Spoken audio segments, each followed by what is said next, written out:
Hey, this is Brother Barnes, and let's troubleshoot a little bit of Canvas modules. When you import an item, always check assignments to make sure that it went into a category, and I'm going to show you why. Notice that I have a test category. Notice that I have a quizzes, comments, and the like category.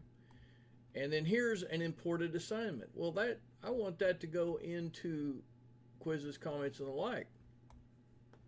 Well, it's in imported assignments, which is calculated as 0% of the total. So when they take this, it would have no effect on their grade. This has got to be moved up into the graded category, quizzes, comments, and the like. And let's go down and let's get rid of this. Let's delete that.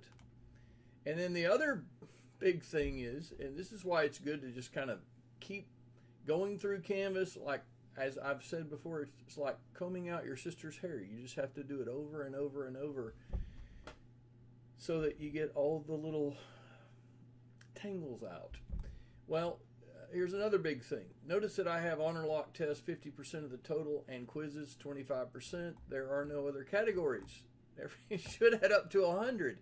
Well, according to my syllabus, quizzes, comments, and the like adds up to 50% of the total. So I need to edit that, and I'm going to change that to 50%, and I'm going to drop the lowest score at this point. But the main focus of this little video is just to check your assignments after you import content from another channel. Always do that because it may not even be in a graded category.